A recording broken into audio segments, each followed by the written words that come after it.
With Brian's content Windfall, there's a PDF. The PDF's 36 pages, and it basically goes through and describes how he himself uses visitors' content to increase his traffic and his search engine rankings and so on.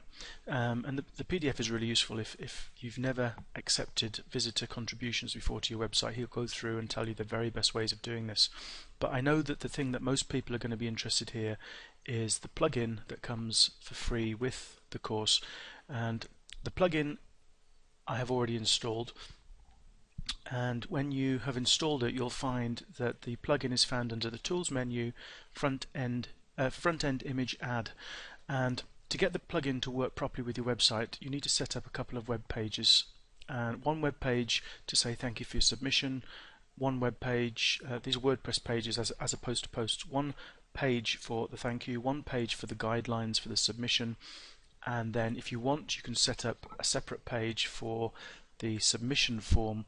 If you don't want to use a submission form on a separate page, I've actually set one up here, look, on this page, and you can see that I've got a page which has nothing more than just the submission form. But what you can do is you can add this submission form to the end of any post or page if you want to, because in the, let me just open this one,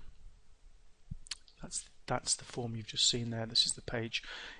In the editor for pages and posts, you've got this checkbox here or drop down box, and you can select if you want to have the submission form on this particular page or post. So you could actually put the submission form at the end of every post if you wanted to. That's up to you. Okay, so let's have a look and see how the plugin works. If we go over to Tools and Front End Image, you can see here are the settings. This Images tab basically is where the submissions will appear as people submit their images to you. Now over on the Settings tab is where we set up the plugin, and you've got various options here. Number of image, that's how many images people can upload. I've set it as 4. I basically used the same defaults as he's got in the manual, which you have a separate manual for the plugin to show you how to set it up, and he also provides submission guidelines as a Word document, so you can copy that and use that on your submission guidelines page. And description limit 4,000 characters. You could put whatever you want there. You could 20,000, 30,000.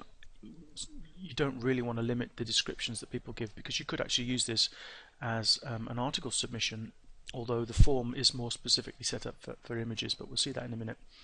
The thank you page, you just select the page that you created. That's one of the 2 pages, one of the 3 pages I created. I created the thank you page, the guidelines for submission, and the submit your photo page.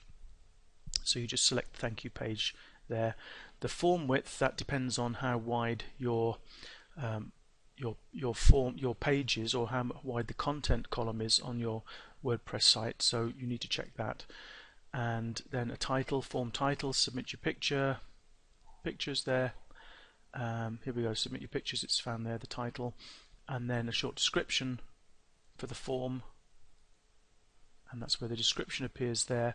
This content up here is basically the rest of the page that I created, and I just put a little bit of information at the front. So you can imagine you could actually have a lot of content on the page and then just plonk this form at the very bottom. And then submission guidelines, that's selected there. Save changes, and then you're pretty much set up. So let's go and have a look and see what happens when you go over to the submission form. This is on a page, standalone page, but it could be at the bottom of a post.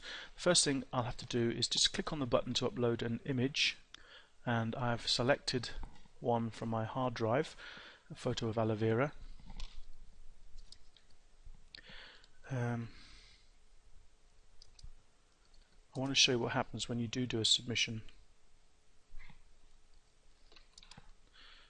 Spiky, he's got an E in, I'm not sure.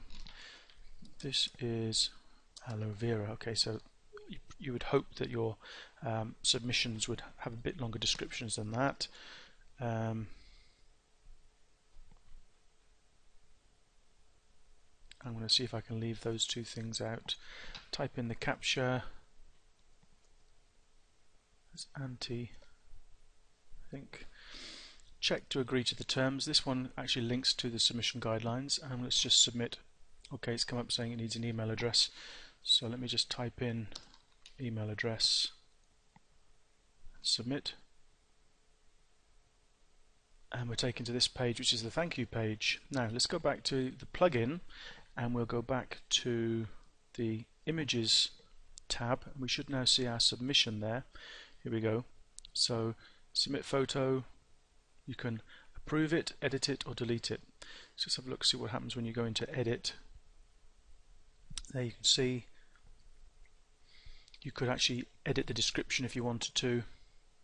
Click on save when you've finished, and then you can just click on the approve link, and then it will be approved and posted to your website.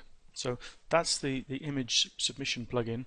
It's really useful if you've got a visual website where images and pictures from your visitors would be very important, and as I said, the PDF that comes with this plugin tells you and describes to you how to actually use it to the best value and get the most impact from this.